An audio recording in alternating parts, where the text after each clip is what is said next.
31 రాత్రి మా ఊర్లో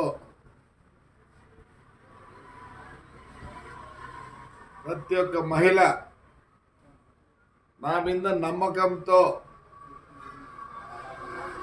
జేసీ పార్క్ రావడం జరిగింది.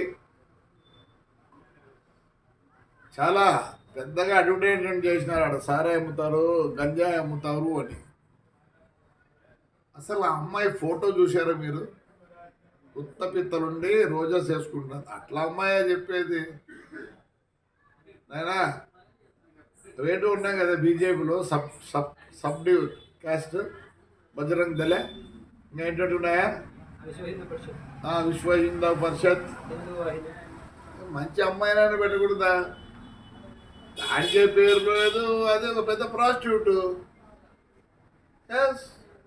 మా ఊర్లో ఒక 2 నెలలు సినిమా షూటింగ్ చేసినారు.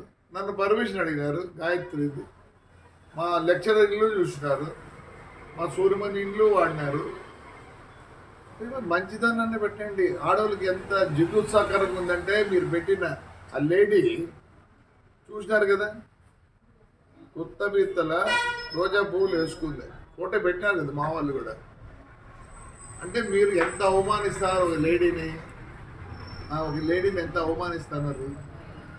సిగ్గుందా మీకు? సిగ్గుందా? ఇంకొక ఆయన వచ్చిండు, తెలుగుదేశం ఉండే, మళ్ళీ ఇట్టపోయి ఆడవుంది. వీళ్ళు బతుకు తెరువు కోసం ఏదో పాట పడతారు పాపం. అలాంటి దాంతో మా ఊరు మహిళలు మీరు చెప్పిస్తారా? మీకేం లేదా? నీతి నియమం లేదా? ఎందుకు లేదు? థర్డ్ జెండర్ వాళ్ళకన్నా తగ్గు నా కొడుకులు మీరు. బస్సు కలిసారు, ఏమైంది? నేను కంప్లైంట్ కూడా చేయను అని చెప్తారు. ఒరే జగనే మేలురా, బస్సులు నిలబెట్టించినాడు. మీ బీజేపీ గవర్నమెంట్లో బస్సులు తగలబెట్టినారు. అంతకన్నా నీచగా ఉందారా? ఏమైంది? 300 పోతేనే ఆ పొద్దు ఏడ్చలే, దీనికి ఎడుతాను నేను. అదే కొంచెం అనకూడదు నేను, తప్పు. వాళ్ళు చాలా మంచోళ్ళు. దానికన్నా తగ్గు ఏదైనా ఉంటే ఆ మాట వాడతాం. మీకు నాకు తెలియదు తగ్గు మాట. I don't want insult third gender. I give lot of respect to them. కాల్సి ఏం చేసుకున్నావురా? ఏం చేసుకున్నారులే? పీకినారా? జగన్ రెడ్డి మేలు కదా మంచోడు. జగన్ రెడ్డి మేలు కదా మంచోడు. నా బస్సు కారిపోలేదే, బస్సును నిలబెట్టించినట్ట. నిలబెడితే ఆ పొద్దు 10 లక్షలు పోయేది, పొద్దు 6 లక్షలు పోతుంది.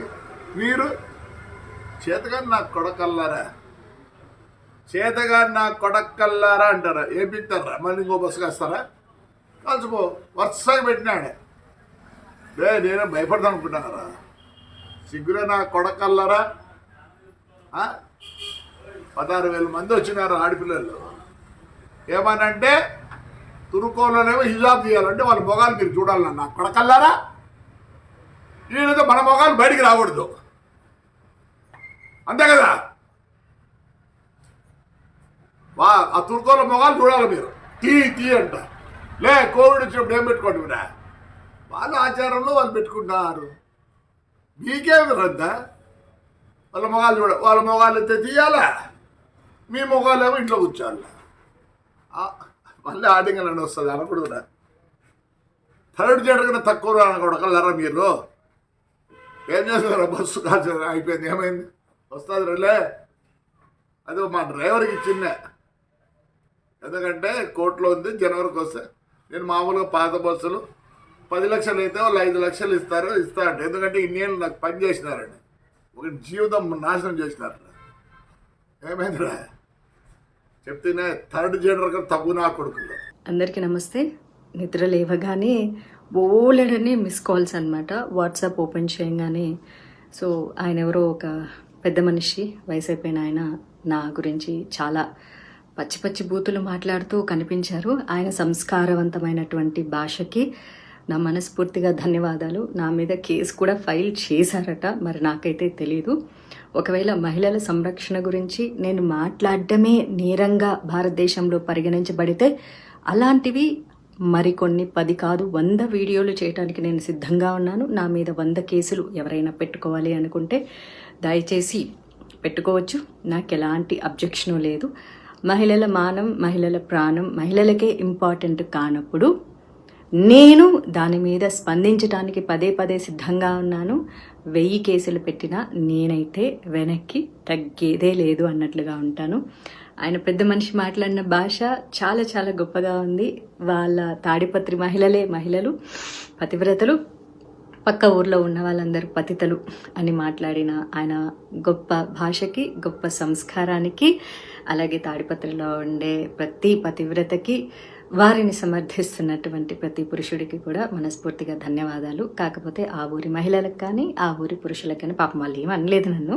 ఈయన చెప్పారనమాట మా ఊరి మహిళలు అని చెప్పేసి. సో మరి నేను కూడా మహిళే కదా, నేనేమన్నా ఒక్క బూతు మాట మాట్లాడడం జరిగిందా? పోనీ ఆ పెద్ద మనిషి పేరైనా తీయడం జరిగిందా? అసలు ఆయన ఎవరో కూడా నాకు తెలియదు. ఇప్పుడు నేను తెల్లారి చూసే వరకు కూడా ఆడేదో జేసీ పార్క్ అన్నానా, జేసీ పార్క్ ఆయన కట్టించుకున్నదన్న సంగతి కూడా నాకేం తెలుసు. మరి ఏమీ తెలియకుండా ఎలా మాట్లాడతాం మా ఊరి చరిత్ర అని అంటున్నారు. తాడిపత్రే కాదు, ప్రతి ఊరికి ఓ గొప్ప చరిత్ర ఉంటుంది. తాడిపత్రి గొప్ప చరిత్ర అన్నది హిస్టరీకి సంబంధించింది అయితే, గాంజా, సిగరెట్టు, మందు, డ్రగ్స్ అన్నవి నేర చరిత్రలకు సంబంధించినవి. కాబట్టి నేరానికి ఊరి యొక్క చరిత్రలకు సంబంధం ఉండదు. అలాగే తాడిపత్రి నుంచి ఎంతమంది ఇన్ఫ్లుయెన్సర్స్ ఇన్స్టాగ్రామ్లో ఉన్నారు. Instagram influencers are nothing but cinema actors. వాళ్ళు కూడా, వాళ్ళకి ఎంత క్రేజ్ ఉందో వీళ్ళకి కూడా అంతే క్రేజ్ ఉంది ఇప్పుడు సమాజంలో.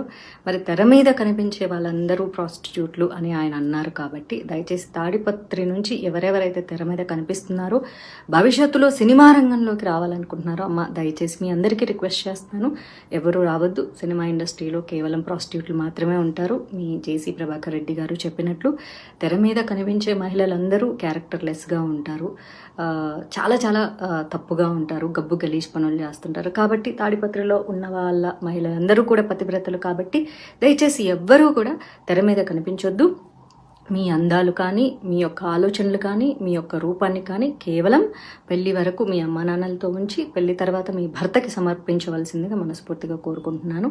కానీ తాడిపత్రిలో ఉండే మహిళలకు స్వేచ్ఛ కావాలి. డీజే కొట్టుకోవాలి, 1 o'clock వరకు డాన్సులు చేయాలి, స్వతంత్రం కావాలి, అన్నీ కావాలి. ఏదైనా సరే ఆ ఊర్లోనే జరగాలి. కాబట్టి ఆ ఊరి వరకే ఉంచుకోండి. దయచేసి ఎవరెవరైతే భవిష్యత్తులో తాడిపత్రి నుంచి సినిమా ఇండస్ట్రీలోకి రావాలనుకుంటున్నారో, ఐఎమ్ రిపీటింగ్, భవిష్యత్తులో ఎవరెవరైతే అమ్మాయిల సినిమా రంగంలోకి రావాలనుకుంటున్నారో, ఇన్స్టాగ్రామ్ ఇన్ఫ్లుయెన్సర్గా ఉండాలి అనుకుంటున్నారో, లేకపోతే సీరియల్ యాక్టర్లు అవ్వాలనుకుంటున్నారో, మోడలింగ్ అవ్వాలనుకుంటున్నారో, దయచేసి రావద్దమ్మా. సినిమా ఇండస్ట్రీలో ఉండేవాళ్ళు ప్రాస్టిట్యూట్స్.